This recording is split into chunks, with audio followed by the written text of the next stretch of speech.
Hello, BookTube. I had a whole bunch of videos planned for today, but I once again have unexpected company. This never happens to me. You'd never guess from my social calendar this week that I'm a 575-year-old recluse. And yet you all know that's true. And this particular company is not camera friendly and is also mystified by the whole procedure of BookTube. Has no idea what's going on. So I'm in the room instead of out in the living room, and I can't stay for long. So all the stuff I have planned, I'll just have to do tomorrow. That's all right. My guest actually looked at. I have a small mail haul because, of course, neither rain nor snow can interrupt the mail hauls. He looked at this pile. It's just 4 packages. And when we got in, and he said, "Oh my God, who are you? And what have you done with Steve Donahue that you could leave book packages unopened?" And I didn't really know how to explain to him that if I open them off camera, I get 2,000 people baying bloody murder. I'm just going to leave the whole subject alone so that we'll go and talk about books. But I wanted to show you these first, so that you don't have nothing in your Steve feed. You can't have nothing in your Steve feed. I have a feeling though that tomorrow will probably be an exorbitant Steve day. Might want to prepare the little ones for that. By sending them out of the country. What have we got here? Oh, okay. This is from Zondervan Press. One of the country's leading religious publishers. This comes out in mid-March, and it's called The Essentials of Christian Thought. It's by Roger Olson, and the subtitle is Seeing Reality Through the Biblical Story. Roger Olson got a PhD from Rice University, and he's a professor of theology at Baylor University. He's written a bunch of books. Okay. The Essentials of Christian Thought. Okay, that's bumps right up to the front of the list, I think. Oh, I hope it's not dumb. I hope it's not dumb. I'm afraid even to do one of our taxi driver tests because I'm afraid I'll encounter something that's dumb when I want to read. I mean, the author's he's a PhD, he's a professor of theology. Surely he will not be wrong about the essentials of Christian thought. I'll just have to hope. Anyway, that's an interesting beginning. Let's see here. Okay, next one's a thriller that comes out in June. It's called The Bird Watcher by William Shaw. I actually requested this. William South is a longtime police officer in a sleepy English town on the Kentish coast. He's a respected local figure and an avid bird watcher. He also just might be a murderer. From the celebrated mystery writer William Shaw comes The Bird Watcher, a chilling new novel that the Sunday Mirror called a brilliantly constructed thriller. Okay, Sunday Mirror doesn't return my emails. I'd like to write for them. In his 20 years on the job, William South has never agreed to take on a murder case for one simple reason. As a child in Northern Ireland, he may have killed a man. It's a secret he's kept buried for decades, but when South's neighbor and fellow bird watcher in town turns up dead, his days of avoiding the homicide desk and his past may be over.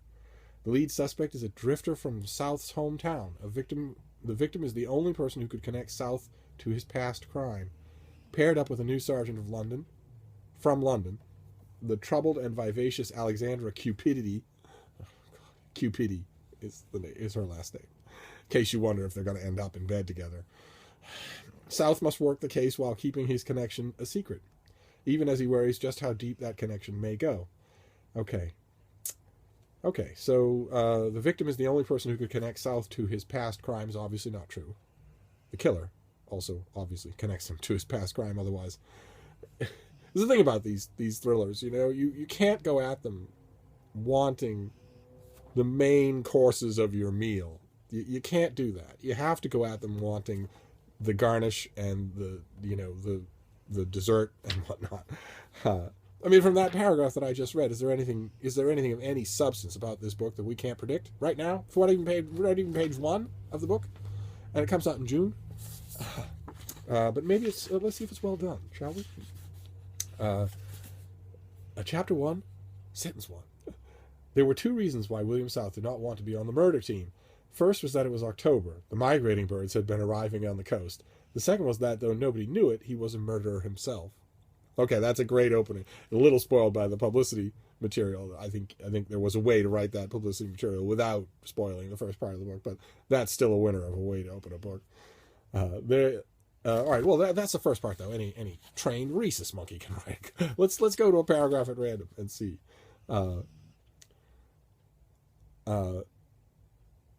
Billy was amazed at the power of a woman over a man like this. There was nobody in the town, Protestant or Catholic, who wasn't a bit scared of McCratchy. Mary McCratchy, I guess her name is. And here he was, standing and holding out a bunch of flowers to his mother, anxious that she wouldn't take them off him. It's been a while since the funeral, he said. I wanted to ask how you were keeping. We're fine, aren't we, Billy? She said. My arm is getting tired from holding these flowers, he said. She took them finally and handed them to Billy. Put these in a big jug, will you, Billy? Billy left the room. So there's somebody in the scene named Billy? Am I getting that? Billy left the two of them in the front room. Returning with the jug, he paused outside the door to listen. I'm a widower, Mary, McCratchy was saying. I know I'm a little older than you, but I have savings and a decent house of my own. I know you're going to be a little short now. I'd be happy to lend some money. Just ask. Will you promise me that you'll ask if you ever need it? Thank you, Mr. McCratchy. That's very generous. Billy coughed and entered. They look nice. Thank you, Billy. Billy put the vase down on the sideboard. Okay, well, there are problems, of course. In that little excerpt that I mentioned, the word Billy appears 16 times. And Billy is sent out of the room for a big jug and comes back with a vase. And a number of other things. but you never know. All right. So we'll let it marinate until June. It's June 27th. I don't plan on reading it until June. Anyway. And we'll move on to this next one. Lazy and imprecise writing is the vibe I get, but you never know. And a lot of thrillers have lazy and imprecise writing and still end up being good. What they do. So you can ask a thriller to be. All right, so the next one is, let's see here. What have we got here? Oh, The Patterning Instinct by Jeremy Lent. A cultural history of humanity's search for meaning. Which, of course, is going to be religion. Let's see here. This comes out in May from Prometheus Books. This fresh perspective on crucial questions of history identifies the root metaphors that cultures have used to construct meaning in their world. It offers a glimpse into the minds of a vast range of different peoples. Early hunter-gatherers and farmers, ancient Egyptians. Early hunter-gatherers left no records, so we can't have a glimpse into their mind. But you can extrapolate, of course. You can guess. Ancient Egyptians, traditional Chinese sages, the founders of Christianity, trailblazers of the scientific revolution, and those who constructed our modern consumer society. By shining a light on our possible futures, the book foresees a coming struggle between two contrasting views of humanity, one driving to a technological endgame of artificially enhanced humans, the other enabling a sustainable future arising from our intrinsic connectedness with each other and the natural world. This struggle, it concludes, is one in which each of us will play a role through the meaning we choose to forge for our lives we lead. Okay, that descended pretty quickly into woo-woo, but maybe the book isn't like that. I mean, that's just the back cover. Search for meaning. That's going to be 7,000 years of religion and 400 years of science. That's what that's going to be. Not that that's bad. That's not... Okay, what an interesting subject. A little bit big for 500 pages. But that comes out in March. Of course, it's connected to the Essentials of Christian Thought. Actually, it might be kind of fun to read them together. And then we've got the last one. This little book haul with my company impatiently toe-tapping in the other room.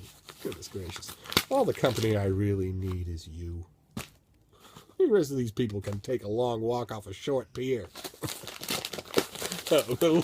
Let's see. This is the only video. You're going to have to make do with this for the rest of the day. Tomorrow, I think I will saturate the airwaves, but not today. What have we got here? Oh, fantastic. All right, so we're two nonfiction, two fiction, but the second fiction is something I wholeheartedly approve of. This is a paperback original, which is great. We've talked about that on this channel before. Books ought to be paperback originals. hardcovers ought to be available for order in extremely limited numbers, but there ought not to be a stack of $35 hardcovers. What normal person can walk into a Barnes & Noble and say, well, I've never heard of this before, but it's worth $50. Anyway, I should probably show you the book, shouldn't I? It's Dogs of War by Jonathan Mabry. And it's a Joe Ledger novel. Joe Ledger is the main character. And I want to read you. Let's see if we can, yeah, okay, this description is good. This comes out as a paperback original in late April. Robots are no longer science fiction. Autonomous, programmed to react like animals, fast, relentless, deadly. From the microscopic nanobots to massive self-guided aircraft, this technology is here. It's accessible.